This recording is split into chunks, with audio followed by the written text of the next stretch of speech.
the girl no one wanted. The skillet hissed like a rattler on the stove. Grease popped and spat against Clara May's arm, but she didn't flinch. Her hand moved steady, flipping cornbread, sliding bacon to the edge, stirring beans that simmered slow in a black pot. Outside the kitchen window, the wind was gathering dust, turning the afternoon gold and mean. From a next room came laughter. Not the kind that warms you. It was sharp, pointed, meant for cutting. "She's got arms like a mule and cheeks like biscuit dough," one ranch hand barked. "Ain't no man in Dust Haven stupid enough to take that home."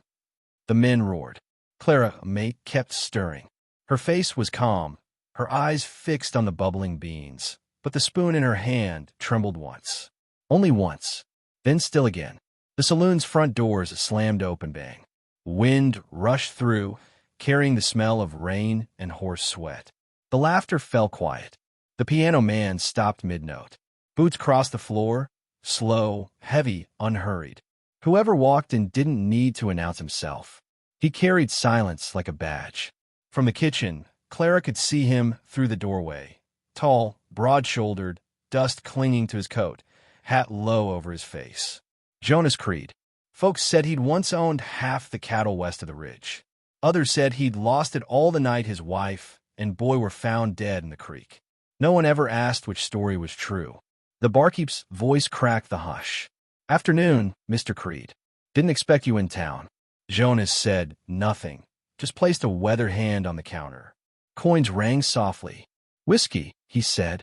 Behind him, the wind howled again, rattling the saloon's windows. Clara May stepped out from the kitchen with a towel over her shoulder.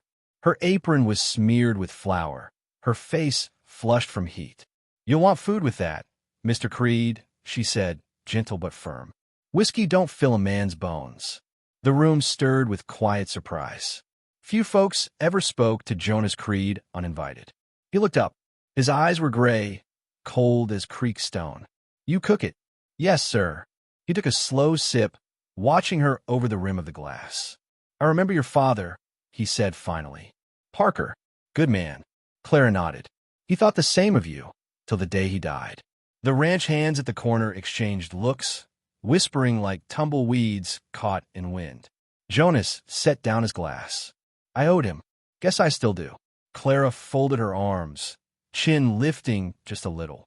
"Ain't debts that keep a man tied, Mr. Creed. It's the promises he breaks." Something flickered in his eyes, anger maybe, or memory. He reached into his coat, pulled out a folded paper, and set on the counter. "This is the deed to what's left of my herd. Should have gone to Parker. He never came to collect."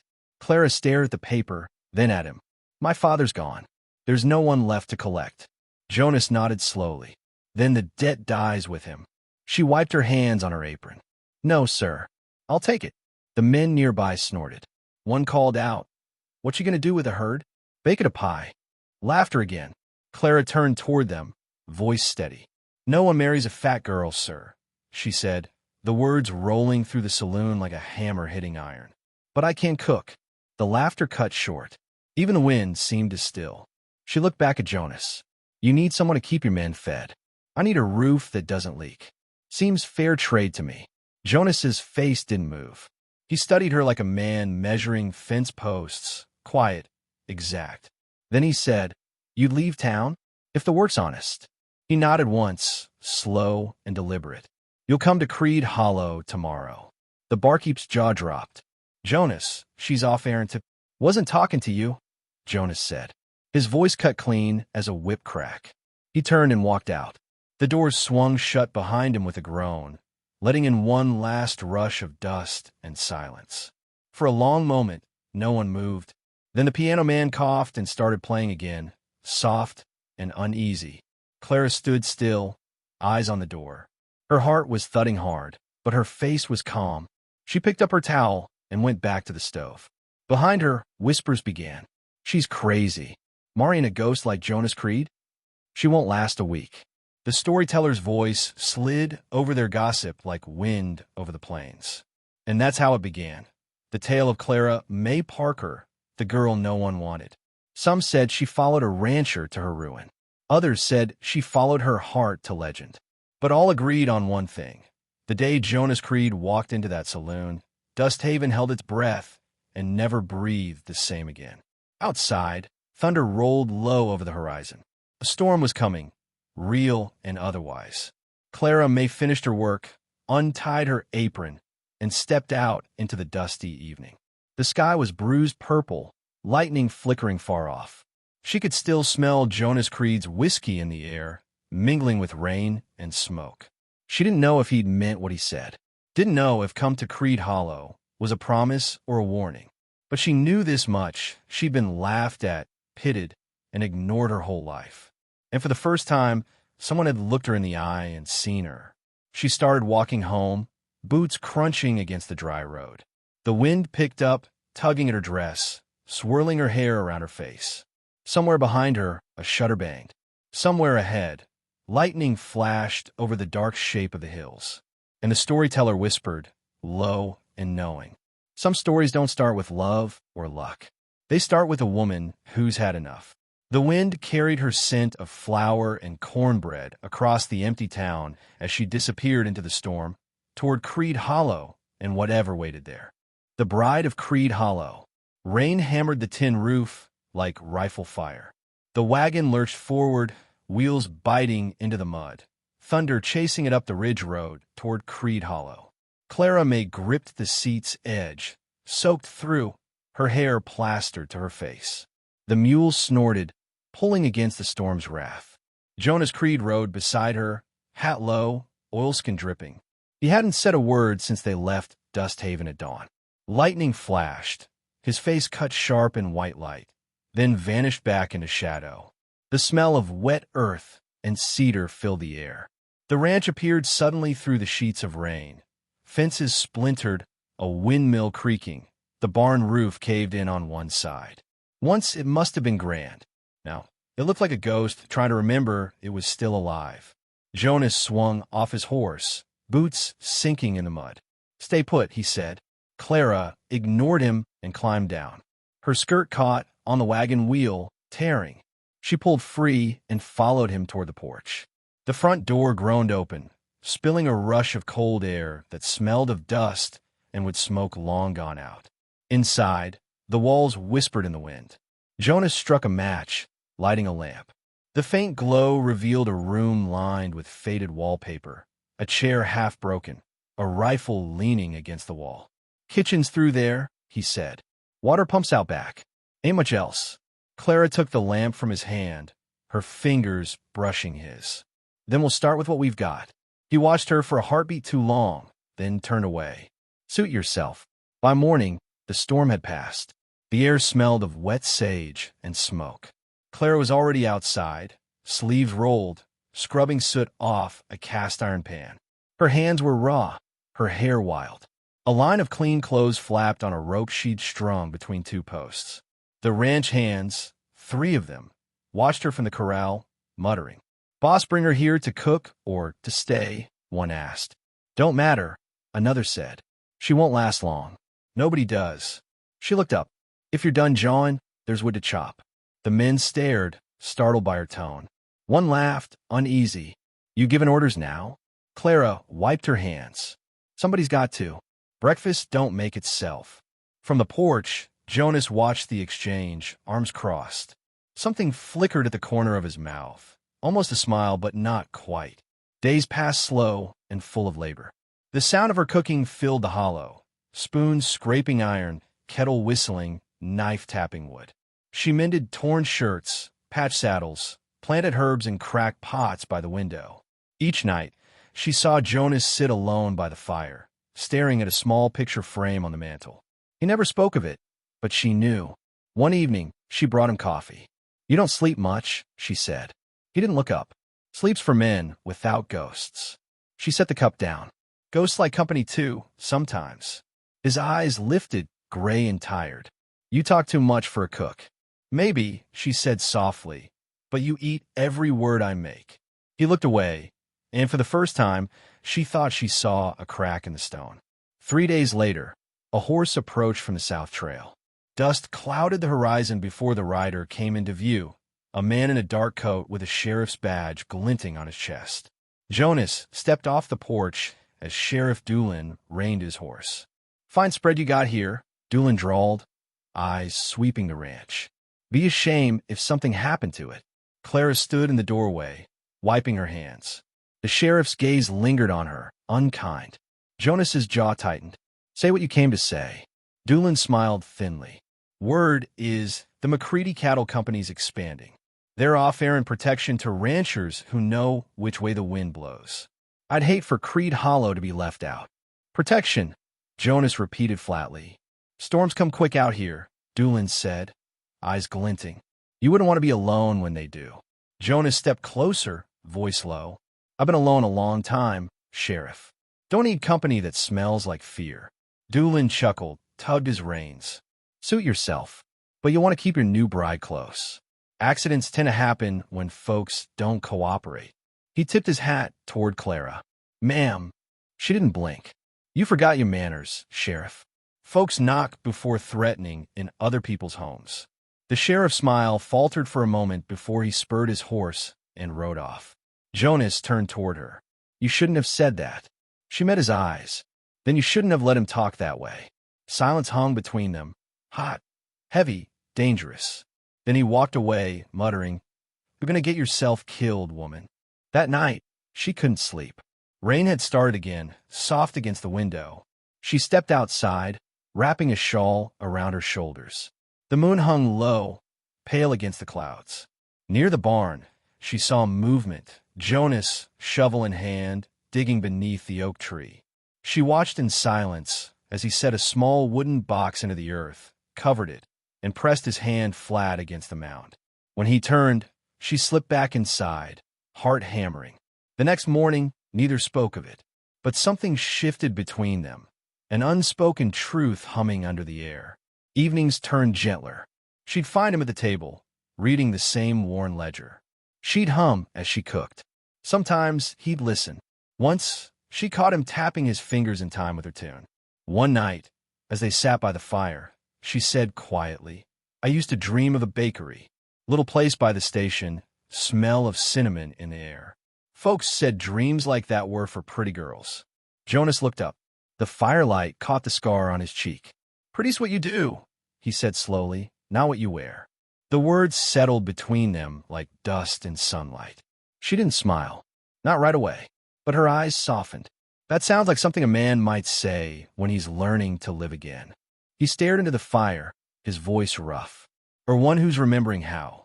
Outside, the wind sighed through the broken fence posts.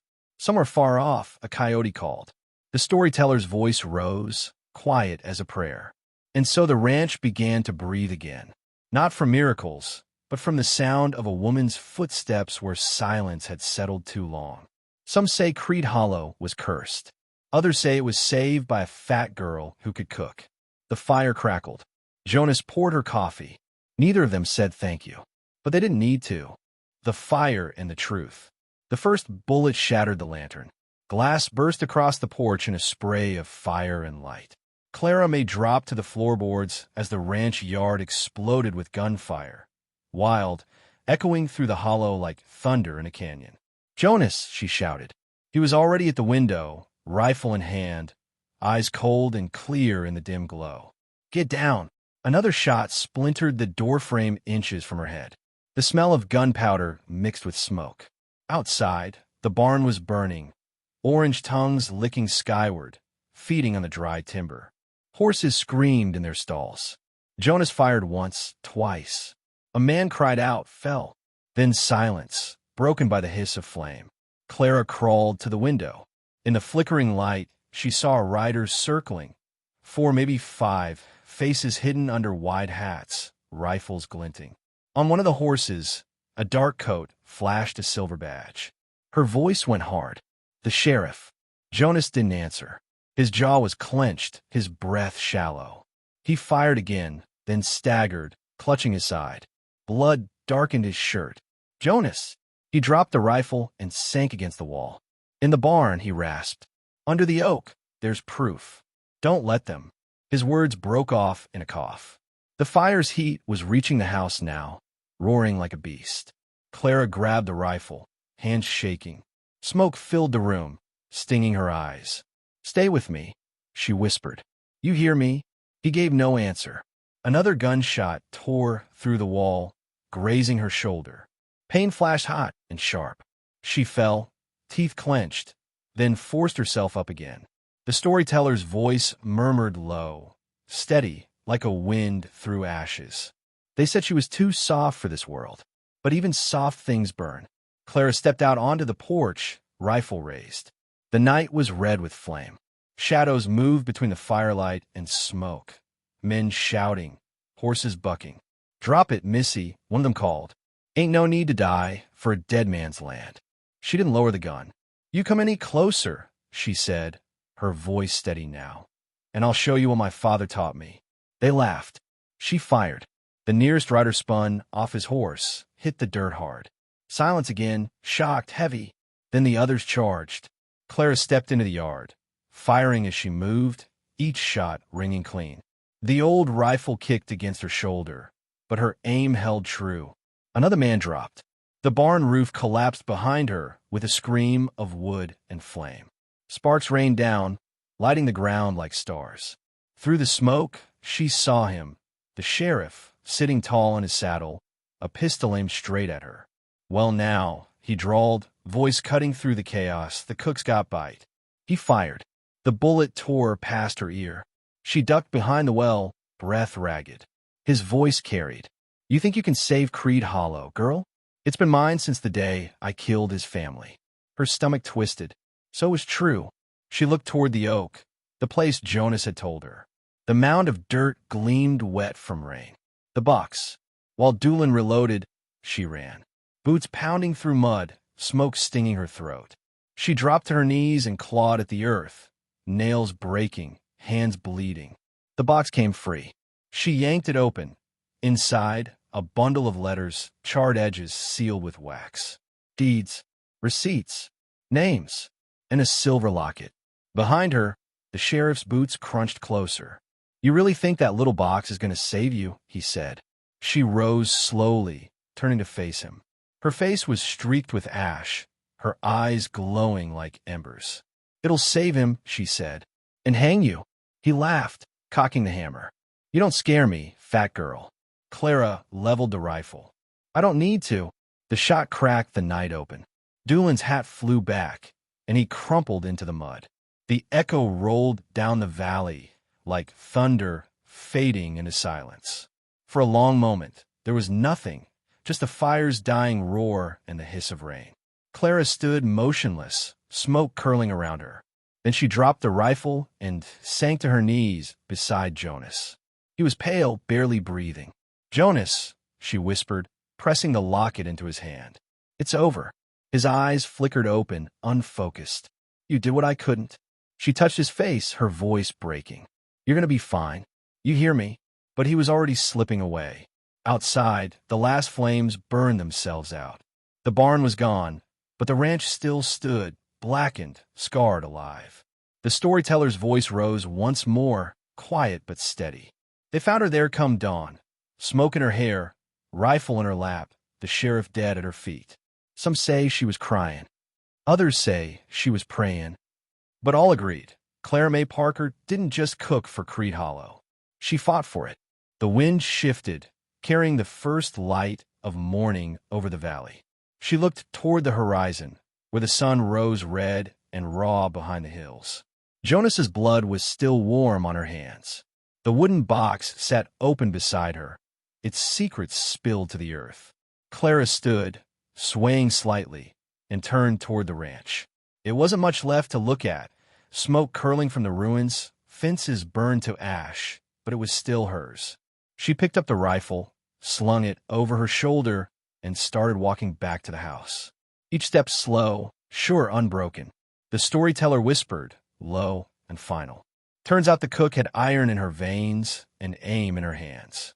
They called her the woman who tamed Creed Hollow, but those who were there said she didn't tame it. She earned it one bullet, one breath, one heartbeat at a time.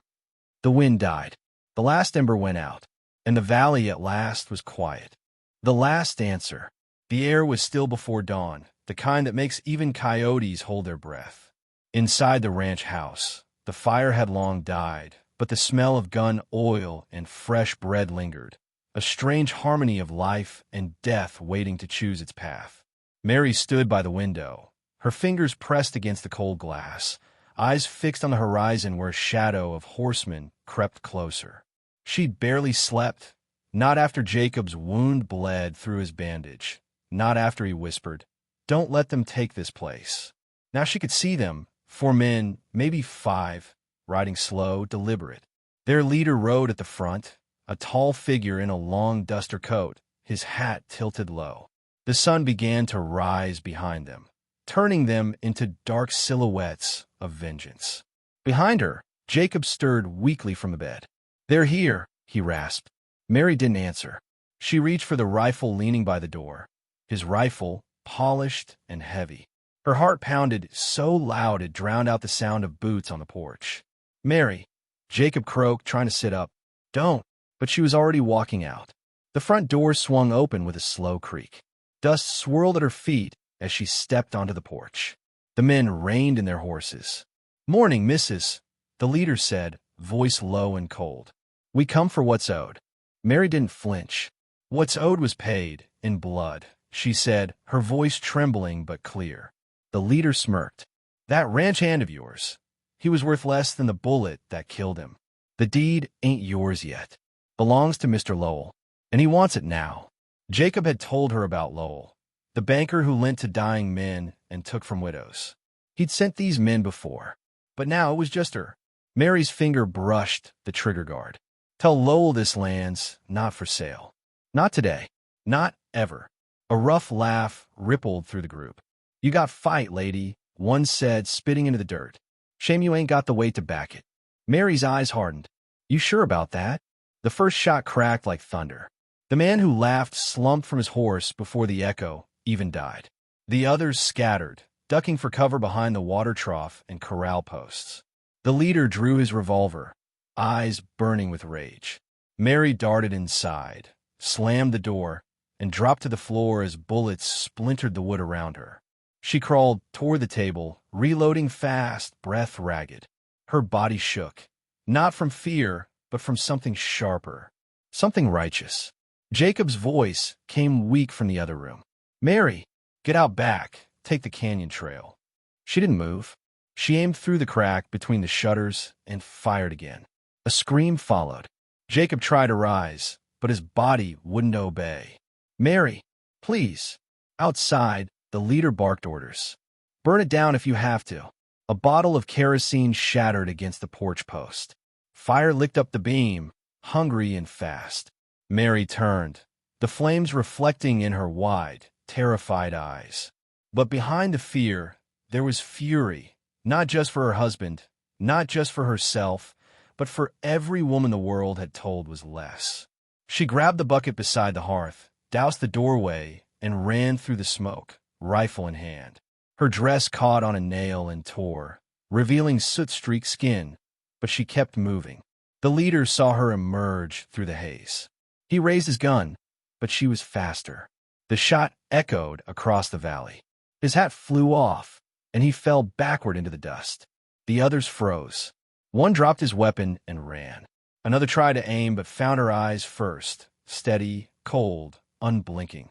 He lowered his gun. "Ma'am," he whispered before galloping away. Silence returned, except for the crackle of dying fire. Mary stood there, chest heaving, smoke swirling around her like a crown. She didn't cry. She didn't smile. She just breathed. Behind her, Jacob's voice came faintly. "Mary." She turned, ran back inside. He was still alive, barely. She knelt beside him, stood on her face, hands trembling as she pressed his to her cheek. You did it," he whispered. Her lips quivered. "We did." He smiled faintly, eyes closing.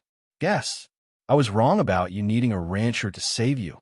She shook her head, tears falling now, soft as ash. "No one saves anyone out here, Jacob. We just keep each other alive." He didn't answer, but his breathing evened out. He'd live. Later that night, when the flames were out and the moon rose silver over the ranch, she sat by the porch with a pot of beans simmering on the fire. Her rifle rested against the chair beside her. A knock came from behind, slow, hesitant. It was the sheriff. "Heard shots from town," he said, glancing around at the carnage. "Looks like trouble found you again." Mary stirred the beans. "It did," she said simply. He nodded toward the bodies. "You gonna tell me what happened?" She handed him a tin plate. "A woman cooked," she said quietly, "and men learned not to underestimate what's on the fire." The sheriff took the plate, eyes narrowing with something like respect. "Guess they did." When he left, the prairie wind picked up, carrying away the smoke, the blood, and the last trace of fear. Mary leaned back in her chair, looking out over the land, her land now. The stars blinked awake one by one. Somewhere in the distance, a coyote howled, and the sound felt almost like applause. And if you ask folks in those parts, even years later, they'll tell you about the woman who once said, "No one marries a fat girl, sir, but I can cook." They'll tell you how the rancher's answer changed her life. Not because he saved her, but because he saw her. And how, in the end, she didn't just cook to feed a man. She cooked to keep a legend burning. The legend of Mary Graves. The woman who stood her ground when hell came riding and turned her kitchen fire into a blaze that lit the whole frontier. And that's how the storyteller always ends it, leaning close to the fire, eyes shining in the dark. Remember, son, sometimes the ones the world laughs at are the ones who write its last line.